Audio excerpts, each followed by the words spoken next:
নমস্কার বন্ধুরা, কাহিনীর নতুন একটি পর্বে আপনাদের সকলকে স্বাগত জানাচ্ছি।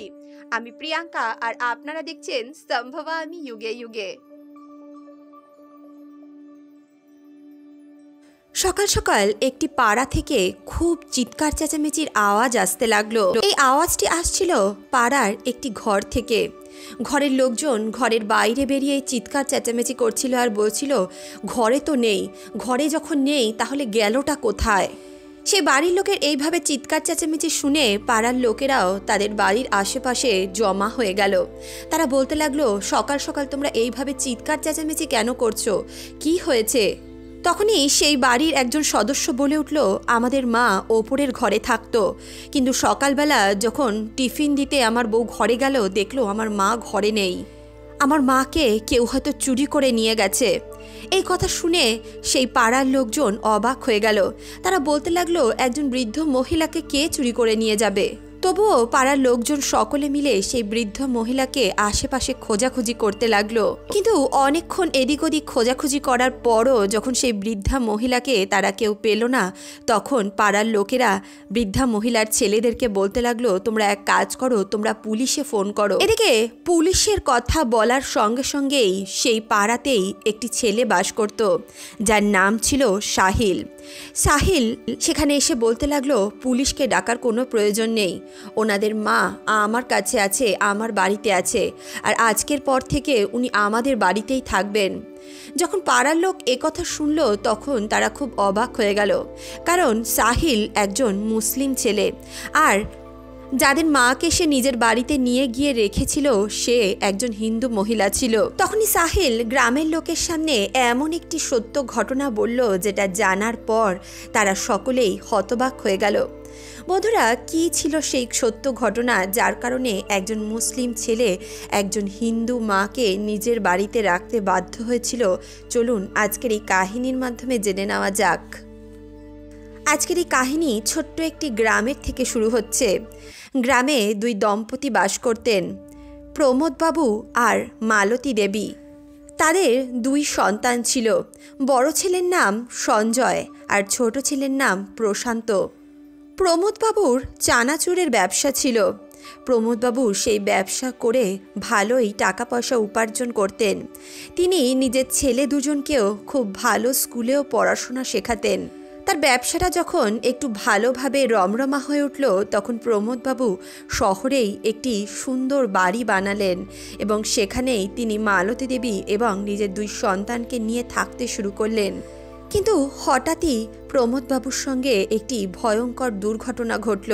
একদিন যখন তিনি নিজের মাল ডেলিভারি দিয়ে নিজের বাড়ির পথে রওনা দিচ্ছিলেন তখন ওনার গাড়ির সঙ্গে একটি ট্রাকের ধাক্কা লেগে যায় এবং ঘটনাস্থলেই ওনার মৃত্যু হয়। মালতী দেবী যখন নিজের স্বামীর মৃত্যুর খবর পেলেন তিনি অন্তর থেকে পুরোপুরি ভেঙে গেছিলেন, কারণ ওনার স্বামী ছাড়া যে ওনার জীবনে আর কেউ ছিল না। প্রমোদবাবু নিজের ব্যবসা নিজেই সামলাতেন। উনি ওনার ব্যবসার সম্বন্ধে মালতী দেবীকে কখনোই কিছু বুঝিয়ে যাননি। তাই প্রমোদবাবুর কোথায় কি টাকা পয়সা পেতেন, কার কাছে কি দিয়ে রেখেছিলেন উনি কিছুই বুঝে উঠতে পারেননি। অনেকেই প্রমোদবাবুর টাকা মেরে দিয়েছিল, আর মালতী দেবী ওই ব্যবসাও চালাতে পারছিলেন না। তাই বাধ্য হয়ে তিনি ওনাদের ওই চানাচুরের কারখানা অন্য এক ব্যক্তিকে বিক্রি করে দিলেন। কিন্তু প্রমোদবাবু শহরে একটি বড় বাড়ি বানিয়েছিলেন। সেই বাড়ি ভাড়া দিয়েই মালতী দেবী নিজের দুই ছেলেকে মানুষ করে চলেছিলেন এবং নিজেও ছোটোখাটো কাজ করে নিজের ঘর সংসার চালাচ্ছিলেন। এভাবেই দেখতে দেখতে মালতী দেবীর দুই ছেলেও বড় হয়ে গেল। মালতী দেবীর বড় ছেলে একটি ভালো প্রাইভেট কোম্পানিতে চাকরি পেল এবং তার ছোট ছেলে একটি ভালো সরকারি চাকরি পেল। দুই ছেলেই ভালোভাবেই নিজেদের জায়গায় প্রতিষ্ঠিত হয়ে গেছিল। তারা নিজের মাকেও খুব ভালোবাসত। এদিকে মালতী দেবীর বড় ছেলে সঞ্জয় যখন কলেজে পড়তো তখন সঞ্জয়ের সঙ্গে সাহিল নামের তার এক বন্ধুও একই সঙ্গে একই কলেজে পড়তো। সাহিলের বাবা মা কেউ ছিল না, সে নিজের চাচার কাছে মানুষ হয়েছিল। পড়াশোনায় খুব ভালো হওয়ার কারণে সে সরকার থেকে স্টাইপেন্ড পেত, তাই দিয়েই তার পড়াশোনার খরচ চলতো। এছাড়াও সে একটি প্রাইভেট কোম্পানিতে পার্ট টাইম জব করত। এদিকে সাহিলের সঙ্গে সঞ্জয়ের প্রায়ই এই বিষয় নিয়ে কথাবার্তা হতো যে সাহিলের একটি থাকার জন্য ভাড়া বাড়ি প্রয়োজন।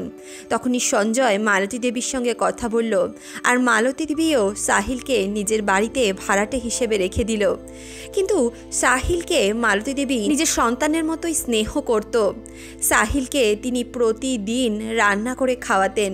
যেহেতু সাহিলের মা বাবা কেউ ছিল না, তাই মালতী দেবী তাকে মায়ের মতো স্নেহ করতেন।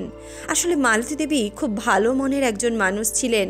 ওনার মনটা মায়া মমতায় পরিপূর্ণ ছিল। এদিকে সাহিলও মালতী দেবীকে নিজের মায়ের মতোই ভালোবাসত, মায়ের মতোই শ্রদ্ধা করত। এভাবেই দেখতে দেখতে সময় কেটেছিল, আর সঞ্জয় আর সাহিল দুজনেই কলেজ পাশ করে ফেলেছিল। সঞ্জয় একটি বড় মাল্টিন্যাশনাল কোম্পানিতে চাকরি পায়, আর সাহিলও একটি ভালো কোম্পানিতে চাকরি পেয়ে যায়। তবে সাহিল তখনও সেই বাড়িতেই ভাড়া থাকতো। মালতী দেবী যখন দেখলেন যে সঞ্জয় আর প্রশান্ত দুজনেই ভালো জায়গায় চাকরি পেয়ে গেছে, তখন তিনি সবার আগে সঞ্জয়ের বিয়ে ঠিক করলেন এবং সঞ্জয়কে একটি ভালো মেয়ের সঙ্গে বিয়ে দিলেন। সঞ্জয়ের বিয়ের 1 বছরের মধ্যেই তিনি প্রশান্তরও বিয়ে দিয়ে দিলেন। সঞ্জয় আর প্রশান্ত নিজের নিজের পরিবার নিয়ে সুখে শান্তিতে সংসার করতে লাগলো। সঞ্জয় আর প্রশান্তর বউয়েরাও মালতী দেবীকে প্রথম দিকে খুবই ভালোবাসত, খুব যত্ন করত। এদিকে সাহিল যখন দেখলো যে সঞ্জয় আর প্রশান্ত দুজনেরই বিয়ে হয়ে গেছে এবং তাদের বাড়িতে তারা নিজেদের নতুন বউ নিয়ে এসেছে, তখন সাহিল মালতী দেবীকে বলতে লাগলো, দেখো মা, আমার মনে হয় এখন আমার অন্য একটি বাড়িতে ভাড়া চলে যাওয়া উচিত, কারণ তোমাদেরও তো এখন ঘরের প্রয়োজন। এছাড়াও বাড়িতে বৌদিরা এসেছে, আমার এইভাবে এই বাড়িতে থাকা উচিত নয়। 10 জন লোক 10 রকম কথা বলবে। তখন মালতী দেবীও সাহিলকে অন্য একটি বাড়িতে ভাড়া চলে যাওয়ার অনুমতি দিয়ে দিলেন। সাহিল সেই পাড়াতেই পাশের একটি বাড়িতে ভাড়া নিয়ে থাকতে শুরু করলো। কিছুদিনের মধ্যে সাহিলও একটি সুন্দর এবং সুশীল মেয়ে দেখে বিয়ে করে নিল এবং সুখে শান্তিতে সংসার করতে লাগলো। এদিকে 1 মাসের জন্য সাহিলকে তার অফিস থেকে ট্যুরে পাঠানো হয়েছিল। সাহিল তার স্ত্রীকে নিয়ে সেখানেই 1 মাসের জন্য শিফট হলো। আর এই 1 মাসের মধ্যেই মালতী দেবীর সঙ্গে ঘটে গেল একটি ভয়ঙ্কর দুর্ঘটনা। হঠাৎ করে একদিন সিঁড়ি থেকে নামতে গিয়ে মালতী দেবীর মাথা ঘুরিয়ে গেল এবং তিনি দোতলা থেকে গড়িয়ে গড়িয়ে নিচে পড়লেন, যার ফলে ওনার একটি পা ভেঙে গেল। এইভাবে দিনের পর দিন তিনি অসুস্থ থাকলেন। পা ভেঙে যাওয়ার কারণে উনি ঠিকভাবে হাঁটাচলা করতে পারতেন না। এদিকে ওনার 2 বৌমা যখন দেখলো যে মালতী দেবী বিছানা সজ্জা হয়ে গেছেন এবং মালতী দেবীর অধিকাংশ কাজ তাদেরকেই করতে হচ্ছে, তখন 2 বউয়ের মধ্যে এই বিষয় নিয়ে ঝগড়াঝাটি বেঁধে গেল। তারা কেউই এখন আর নিজের শাশুড়ির দায়িত্ব নিতে চাইছিল না। মালতী দেবীর ছেলেরাও নিজের বউয়েরই কথা শুনল এবং তারা মালতী দেবীকে ঘর থেকে বাইরে বার করে দিল। পাড়ার লোক যখন দেখলো যে ছেলেরা মাকে এইভাবে ঘরের বাইরে বার করে দিয়েছে, তখন পাড়ারা স্থানীয় পুলিশ থানায় ফোন করলো।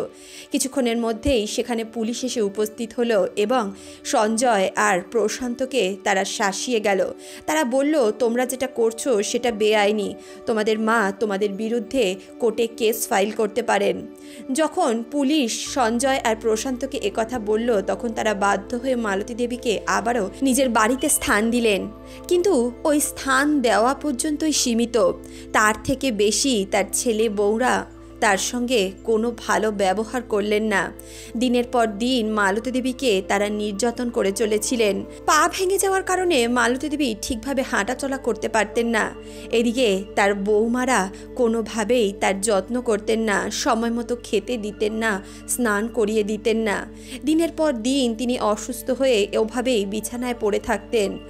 একটা ভাঙা লাঠিকে আশ্রয় করে তিনি কোনো মতে বাথরুমে যেতেন এবং সেখান থেকে ধরে ধরে নিজের ঘরে আসতেন।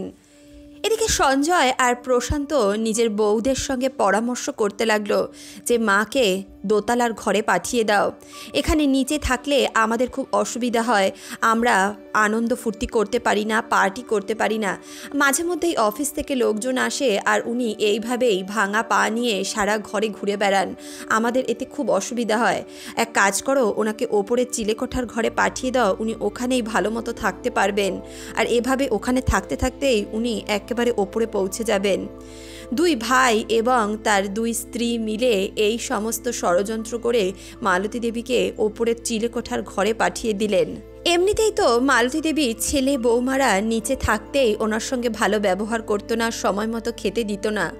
আর ওপরে যাওয়ার পর তো দিনের পর দিন মালতী দেবী এইভাবে না খেয়ে না দিয়ে থাকতে শুরু করলেন। এভাবেই দিনের পর দিন না খেয়ে থাকার কারণে উনি অসুস্থ হয়ে পড়েছিলেন। গ্রামে একে অপরের সঙ্গে মানুষ দেখা সাক্ষাৎ করতে আসে, একে অপরের সঙ্গে গল্পগুজব করতে আসে, কিন্তু শহরের ব্যবস্থা একটু অন্যরকম। শহরে কেউ কারোর বাড়িতে খুব একটা খোঁজ নিতে যায় না। এভাবেই 4 দিন পর্যন্ত মালতী দেবী ওপরের চিলেকোঠার ঘরে বন্ধ ছিলেন। 4 দিন পর যখন সঞ্জয় ওপরে গিয়ে নিজের মাকে দেখতে গেল, তখনই সে দেখল ওই ঘরে তার মা নেই।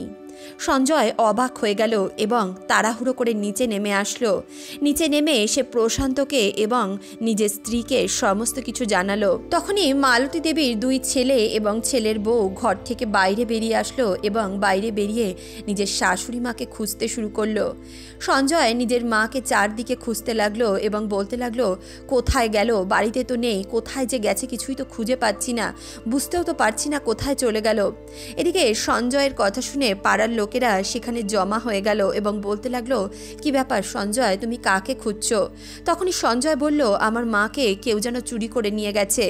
মা ছাদের ঘরে ছিল, আজ ঘরের দরজা খুলে দেখি মা ঘরে নেই। সঞ্জয় আর প্রশান্তর এই কথা শুনে পাড়ার লোকেরাও মালতী দেবীকে এদিক ওদিক খুঁজতে লাগলেন। তারা অনেকক্ষণ মালতী দেবীকে খুঁজল, কিন্তু তারা কোথাও মালতী দেবীকে খুঁজে পেল না।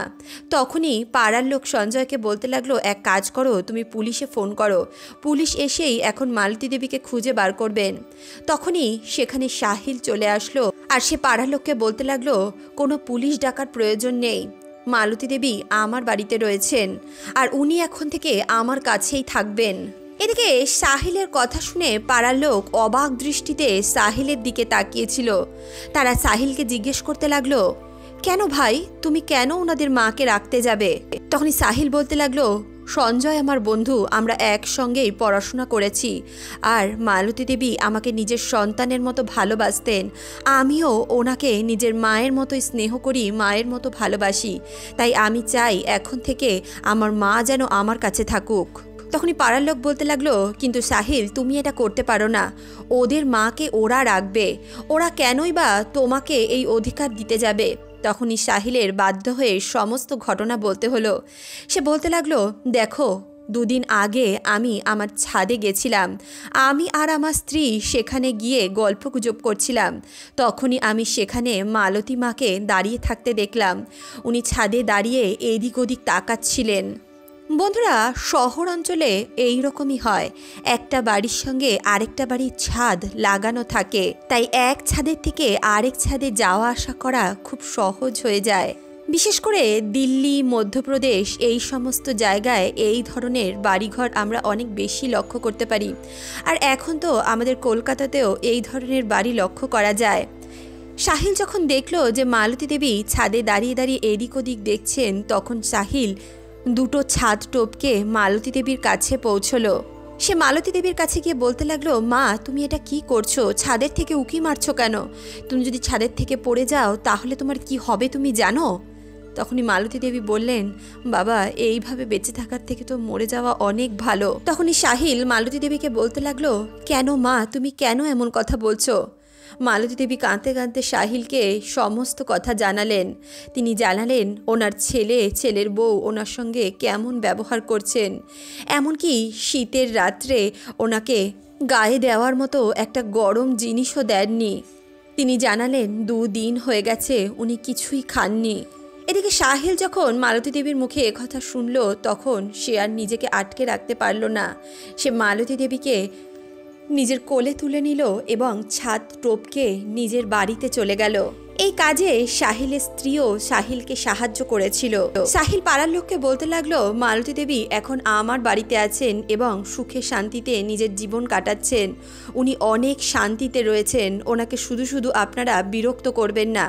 এছাড়াও আপনাদের যদি মনে হয় আমি মিথ্যে কথা বলছি বা আপনার আমাদের উপর কোনোরূপ কোনো সন্দেহ হয়, আপনি আমার সঙ্গে আমাদের বাড়িতে চলুন আর মালতী মায়ের সঙ্গে কথা বলে নিন।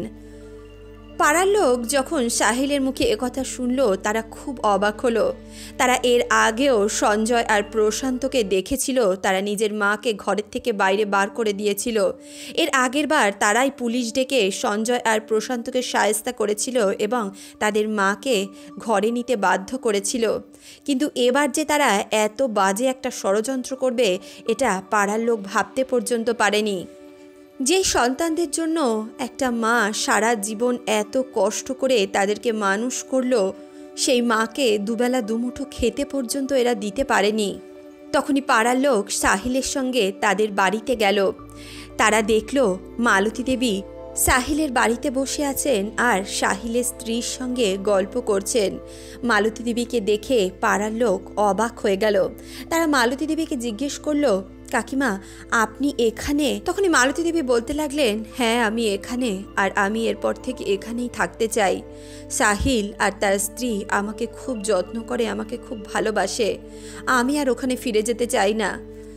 এদিকে পাড়ার লোক সঞ্জয় আর প্রশান্তকে খুব বকাবকি করতে লাগলো। তখনই মালতী দেবী বলতে লাগলেন, ওদেরকে তোমরা কিচ্ছু বলো না, ওদের জন্য আমার কাছে অনেক সুন্দর একটা শাস্তি রয়েছে, যে শাস্তি আমি ওদেরকে দিতে চাই।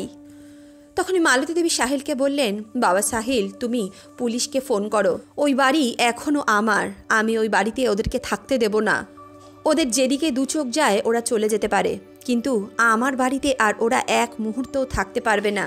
এদিকে সঞ্জয় আর প্রশান্ত যখন মালতী দেবীর মুখে একথা শুনল তখন তারা তাড়াহুড়ো করে তার মায়ের পায়ে গিয়ে পড়ল আর বলতে লাগলো, মা দয়া করে আমাকে ক্ষমা করে দাও, আমরা আর কখনো তোমার সঙ্গে এমনটা করব না। কিন্তু মালতী দেবী তাদের কোনো কথাই শুনলেন না। তিনি বলতে লাগলেন, আমি একবার যা বলে দিয়েছি সেটাই হবে, আমি তোমাদেরকে আর ওই বাড়িতে থাকতে দেব না। তিনি সাহিলকে বলতে লাগলেন, দেখ বাবা তুই আর তোর স্ত্রী এখন থেকে আমার সঙ্গে আমার বাড়িতে থাকবি, তোদের এই ভাড়ার ঘরে থাকার কোনো প্রয়োজন নেই।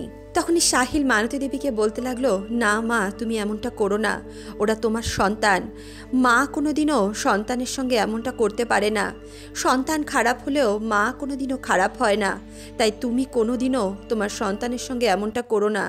দেখো আমি জানি ওরা যদি ঘর থেকে বেরিয়ে যায় তোমারও কষ্ট হবে, তোমারও খারাপ লাগবে, তাই তুমি ওদেরকে মেনে নাও।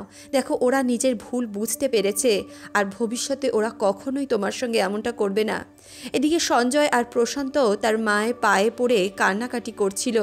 তার বৌমারাও নিজের শাশুড়ির কাছে হাত জোর করে ক্ষমা চাইছিল আর বলছিল, মা আমাদেরকে ক্ষমা করে দিন, আমরা আর জীবনে কখনো এই ভুল করব না। মালতী দেবী যখন দেখল সঞ্জয় আর প্রশান্ত এইভাবে বারবার করে ক্ষমা চাইছে তখন উনিও ভাবতে লাগলেন, সত্যি হয়তো আমার ছেলেরা এখন নিজের ভুল বুঝতে পেরেছে। পরবর্তীতে মালতী দেবী তার দুই ছেলেকে ওই বাড়িতে থাকার অনুমতি দিলেন। তারপর থেকে মালতী দেবীর দুই ছেলে নিজের মাকে সব সময় যত্ন সহকারে রাখত। প্রতিদিন সাহিল একবার করে মালতী দেবীর সঙ্গে দেখা করতে আসতো। আর আজ সাহিলের জন্যই মালতী দেবী আবারও আগের মতো সুস্থ হতে পেরেছিলেন, নিজের মান সম্মান ফিরে পেয়েছিলেন। তাহলে বন্ধুরা আজকের এই কাহিনী আপনাদের কেমন লাগলো কমেন্ট বক্সে অবশ্যই লিখে জানাবেন। ভালোবাসা জাতি ধর্ম বর্ণ কিছুই মানে না। আজকের এই কাহিনী এক মা ও তার এক সন্তানের কাহিনী। এই কাহিনীতে শুধুমাত্র মাতৃত্বের আবেগ লুকিয়ে আছে। আজকের কাহিনী সম্বন্ধে আপনাদের কি ধারণা? নিজেদের মূল্যবান মন্তব্য কমেন্ট বক্সে অবশ্যই লিখে জানাবেন। বন্ধুরা এই কাহিনীগুলো কাউকে বিরক্ত করার জন্য অথবা কারোর মনে কষ্ট দেওয়ার জন্য তৈরি করা হয় না। এই কাহিনীগুলো তৈরি করা হয় যাতে আপনারা একটি সঠিক শিক্ষা পেতে পারেন এবং সুন্দরভাবে আমাদের সমাজটিকে গড়ে তুলতে পারেন। তাহলে চলুন বন্ধুরা আমরা সকলে মিলে একটি সুন্দর এবং সুস্থ সমাজ গঠন করি, যেখানে আমরা সকলে মিলে মিশে একসঙ্গে থাকতে পারবো এবং আমরা নিজেদের নতুন প্রজন্মকেও একটি সুন্দর এবং সঠিক শিক্ষা দিতে পারবো। তাহলে বন্ধুরা, আজকের এই কাহিনী, আজকের এই প্রসঙ্গ আপনাদের কেমন লাগলো কমেন্ট বক্সে অবশ্যই লিখে জানাবেন। ভিডিওটি ভালো লাগলে অবশ্যই ভিডিওটিতে একটি লাইক করুন, বন্ধু বান্ধব আত্মীয় পরিজনের সঙ্গে ভিডিওটি শেয়ার করুন। এছাড়াও আপনারা যদি আমাদেরকে আমাদের ফেসবুক পেজে ফলো করতে চান, তাহলে আমি আমার ফেসবুক পেজের লিংক ডেসক্রিপশন বক্সে দিয়ে দেব। দেখা হচ্ছে নেক্সট ভিডিওতে। ততক্ষণের জন্য সুস্থ থাকুন, ভালো থাকুন।